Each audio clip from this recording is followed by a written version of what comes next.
அன்பர் இயேசுவின் நாமத்தில் வாழ்த்துக்கள். அருள்நாதர் இயேசு சொன்ன நல்ல ஒரு வசனத்தை நாம் இன்று தியானிக்க போகிறோம். மத்தேயு 26ஆம் அதிகாரம் 41வது வசனம். நீங்கள் சோதனைக்குட்படாதபடிக்கு விழித்திருந்து ஜெபம் பண்ணுங்கள். அவ்வளவுதான். சோதனைக்கு உட்படாதபடிக்கு. சோதனை எப்படி வரும்? மாம்சத்துலதான் சோதனை வரும். ஆவி உற்சாகமா தான் இருக்கும். மாம்சம் சொல்லும் எவ்வளவு பலகீனமா இருக்க, தூங்கு தூங்கு தூங்கு. பிரியமானவர்களே, தேவன் நம்மளை ஜெபிக்க சொன்னா அதுல ஒரு காரணம் இருக்கும். ஒருவேளை பொல்லாங்கன் சில விஷத்தன்மையான வலைகளை நம்ம முன்னாடி விரிச்சு வச்சிருப்பான். நம்முடைய வாழ்க்கையில நம்மளை மாட்டி விடுறதுக்கு அவன் சில தந்திர வலைகளை விரித்திருப்பான். அப்ப ஆவியானவர் சொல்லுவார், ஜெபி, ப்ரே அண்ட் ப்ரே.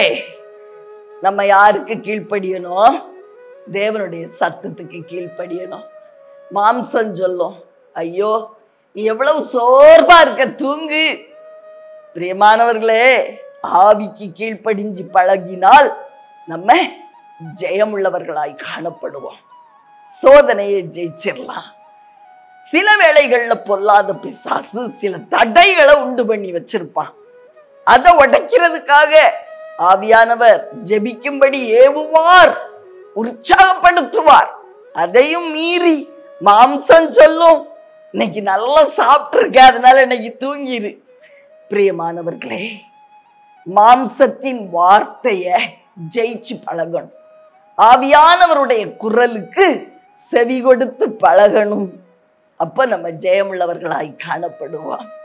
சோதனைக்கு உட்படாதபடிக்கு விழித்திருந்து ஜெபியுங்கள். எல்லா கஷ்டத்திற்கும் முடிவு ஜெபம்தான்.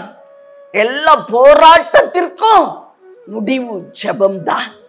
நமக்கு வெற்றி கொடுக்கிறது ஜெபம்தான்.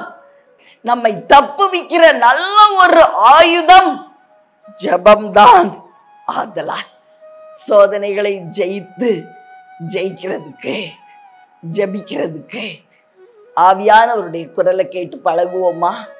மாம்சத்தின் குரலையே எப்பவும் கேட்டு கேட்டு கேட்டு தோல்வியில விழாதபடி ஆவியின் குரலுக்கு, ஆவியானவருடைய சத்தத்துக்கு நம்ம செவிகள் திறந்திருக்கட்டும். பிரியமானவர்களே, உங்களுக்காக ஜெபிக்கட்டுமா?